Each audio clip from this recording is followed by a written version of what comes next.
Hi hello എല്ലാവർക്കും പത്രമാറ്റിൻ്റെ ഇന്നത്തെ എപ്പിസോഡിലേക്ക് സ്വാഗതം. അപ്പോൾ നമ്മുടെ പത്രമാറ്റിൽ നമ്മുടെ നിവിൻ വക്കീൽ എല്ലാ സത്യങ്ങളും തുറന്നടിച്ച് കോടതിയുടെ മുൻപിൽ കാണിക്കുകയാണ്. അനാമികയുടെ അച്ഛനും അമ്മയും ഒക്കെ എങ്ങനെയായിരുന്നു എന്നും പ്രതിഭാഗം വക്കീൽ എന്താണ് ചെയ്തതെന്നും എന്നൊക്കെയുള്ള കാര്യങ്ങൾ നമ്മുടെ മുത്തശ്ശനെയും അനന്തമൂർത്തി സാറിനെയും അവിടുത്തെ അമ്മയും അനന്തപുരി തറവാടിനെയും അവിടുത്തെ ആൾക്കാരെ എല്ലാവരെയും എല്ലാ കാര്യങ്ങളും നമ്മുടെ നവീൻ വക്കീൽ തുറന്നടിച്ച് കാണിക്കുകയാണ്. അങ്ങനെ കോടതിക്ക് എല്ലാ സത്യങ്ങളും ബോധ്യമായി. അങ്ങനെ പരമാവധി ശിക്ഷ തന്നെ കൊടുക്കണമെന്നും പിന്നെ നമ്മുടെ അനന്തമൂർത്തി സാറിനെയും കുടുംബത്തെയും വെറുതെ വിട്ടയക്കണമെന്നുള്ള നവീൻ്റെ വാദത്തെ കോടതി അംഗീകരിച്ചു. അങ്ങനെ കോടതി പിറ്റൊരു ദിവസത്തേക്കായിട്ട് മാറ്റി വെച്ചില്ല, വിധി അന്നത്തേക്ക് തന്നെ എടുത്തു. നമ്മുടെ ജഡ്ജി വിധിക്കുകയാണ്. എല്ലാവരെയും അനന്തപുരി തറവാട്ടിലെ എല്ലാവരെയും വെറുതെ വിട്ടിരിക്കുകയാണ്. അത് മാത്രമല്ല അനാമികയുടെ വീട്ടുകാരും കൂടെ ചേർന്ന് കോടതിയെ തെറ്റിദ്ധരിപ്പിക്കാൻ ശ്രമിച്ചതാണ്. അവരൊരു തെറ്റും ചെയ്തിട്ടില്ല എന്നുള്ളത് മനസ്സിലാക്കുന്നു. അവരെ എല്ലാവരെയും കോടതി വെറുതെ വിടുകയും ചെയ്തു. അങ്ങനെ എല്ലാവർക്കും ഭയങ്കരമായി സന്തോഷം തോന്നുകയാണ്. നമ്മുടെ അനാമികയുടെ അച്ഛനും ഒക്കെ ആകെ അങ്ങ് പതറി എന്താണ് ചെയ്യേണ്ടതെന്ന് അറിയാത്ത ഒരവസ്ഥയിൽ അങ്ങ് നിൽക്കുകയാണ്. അപ്പോൾ എല്ലാവർക്കും സന്തോഷമായി. മുത്തശ്ശനും മുത്തശ്ശിക്കും ദേവയാനിക്കും അനിക്കും നയനയ്ക്കും ആദർശനും ഒക്കെ സന്തോഷം. നിവിൻ വക്കീലിന് അതിനേക്കാളേറെ സന്തോഷമായി. മുത്തശ്ശൻ്റെ വാക്ക് പാലിക്കാൻ പറ്റില്ല, മുത്തശ്ശൻ്റെ വിശ്വാസം കാത്തു സൂക്ഷിക്കാൻ പറ്റില്ല ഒക്കെ എന്നുള്ള സന്തോഷമായി. അങ്ങനെ അവരെല്ലാവരും അങ്ങനെ കോടതി പിരിഞ്ഞ ശേഷം ഓടി വന്ന് മുത്തശ്ശനെയും മുത്തശ്ശിയെയും വലിയമ്മയും ആദർശേട്ടനെയും ഒക്കെ കെട്ടിപ്പിടിക്കുകയാണ്.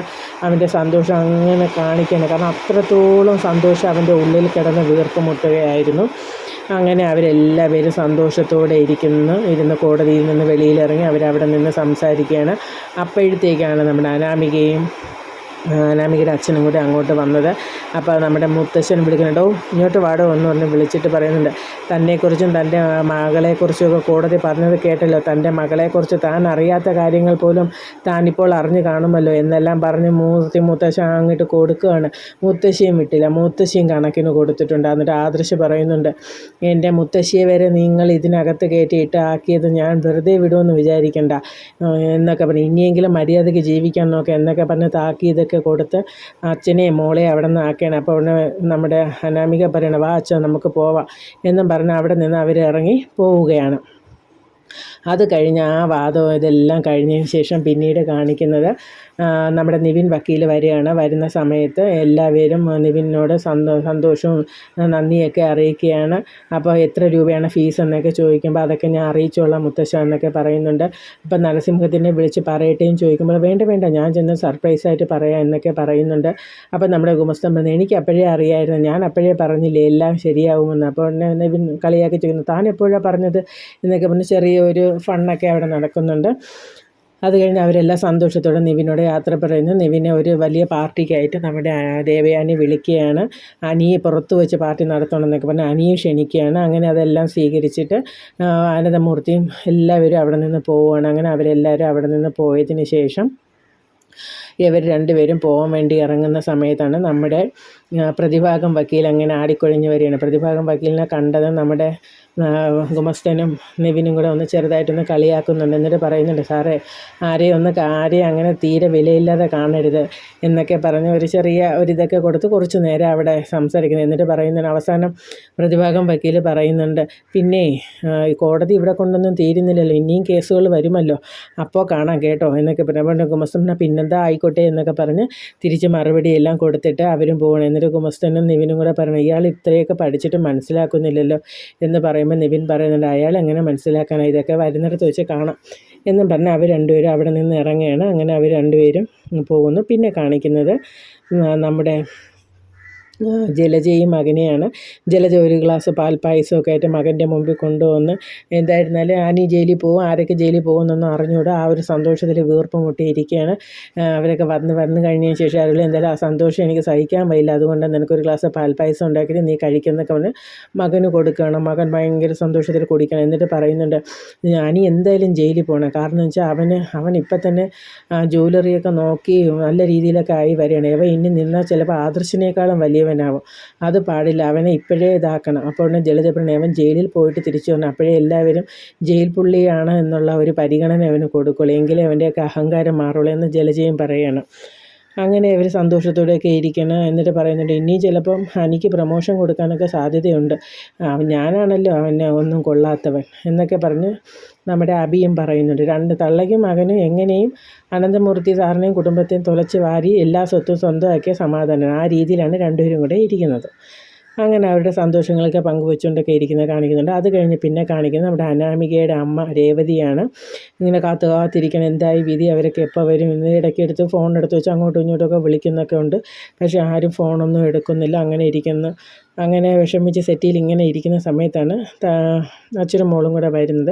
അപ്പോൾ ഇവർ വരുന്നത് രേവതി കാണുന്നില്ല. അപ്പോൾ ഇവർ കയറി വരുമ്പോൾ അമ്മ ഇങ്ങനെ കാത്തിരിക്കണം. അപ്പോൾ വേണു പറയുന്നത് ഒരുത്തി കാത്തിരിക്കുക വിധി എന്തായെന്ന് അറിയാൻ വേണ്ടി എന്നൊക്കെ പറയുന്നുണ്ട്. ഇനിയിപ്പോൾ അവളുടെ അടുത്ത് പറയണം. അപ്പോൾ അവൻ പറഞ്ഞു പറയാതെ എല്ലാ കാര്യങ്ങളും പറയണം, അമ്മ അറിയട്ടെ എന്ന് മോള് പറയുകയാണ്. എന്നിട്ട് അനാമിക കുറ്റപ്പെടുത്തണം, ഒന്നിനും കൊള്ളാത്ത ഒരു ഉണക്ക വക്കീലിനെയും കൊണ്ടുവന്ന്. എന്താ ശ്രീകാന്ത്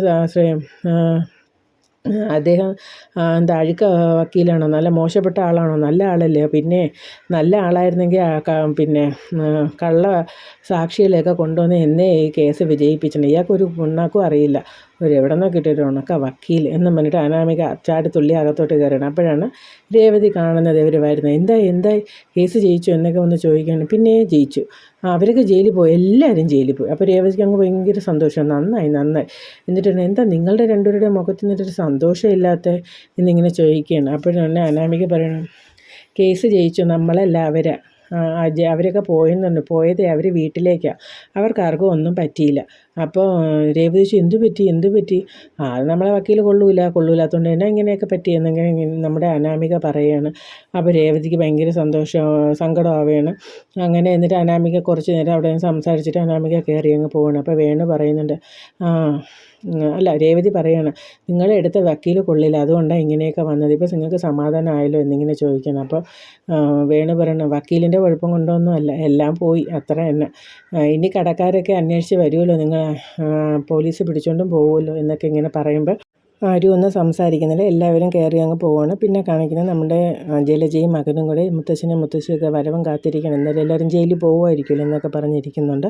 ആ സമയത്താണ് ഒരു കാറ് വന്നിറങ്ങുന്നത്. അപ്പോൾ ഈ കാറിൽ നിന്ന് എല്ലാവരും ഇറങ്ങുന്ന കാണുമ്പോൾ ഇവർക്ക് എല്ലാവർക്കും ഭയങ്കര സങ്കടം തോന്നിയാണ്. അയ്യോ എല്ലാവരും തിരിച്ചു വന്നു എന്നുള്ള രീതിയിൽ. അപ്പോൾ ചോദിക്കും, കേസ് എന്തായെന്ന് ജാനകി ഒന്ന് ചോദിക്കണം. എല്ലാവരും ജയിച്ചു, കേസെല്ലാം പോയി എന്നിങ്ങനെ പറയണം. അപ്പം ജലജയ്ക്കും അബിക്കും ഭയങ്കരമായിട്ടുള്ള സങ്കടം തോന്നുകയാണ്. അപ്പോൾ എന്നിട്ട് മുത്തശ്ശൻ ദേവയാനി ചോദിക്കുന്നില്ല, എന്താ നിങ്ങളുടെ രണ്ടുപേരുടെ മുഖത്തൊരു വിഷമം? ഒന്നുമില്ല, ഞാൻ എന്താവും എന്നുള്ള വിഷമത്തിലൊക്കെ ഇരുന്നതാണ് എന്നൊക്കെ പറഞ്ഞ് അങ്ങനെ ഓരോ കാര്യങ്ങളൊക്കെ പറഞ്ഞ് ഇന്നത്തെ എപ്പിസോഡ് ഇവിടെ ആ ഒരു ഇതോട് കൂടി തീരുകയാണ്. അപ്പോൾ തുടർന്ന് നാളെയുള്ള ദിവസങ്ങളൊക്കെ നല്ല എപ്പിസോഡുകളായിരിക്കും, നമുക്ക് പ്രതീക്ഷയോടെ കാത്തിരിക്കാം. എല്ലാവരും ലൈക്ക് ചെയ്യാനും ഷെയർ ചെയ്യാനും സബ്സ്ക്രൈബ് ചെയ്യാനും മറന്നു പോകരുത്. മറ്റൊരു വീഡിയോയിലൂടെ വീണ്ടും കാണാം. അതുവരെ എല്ലാവർക്കും bye bye. Okay, thank you.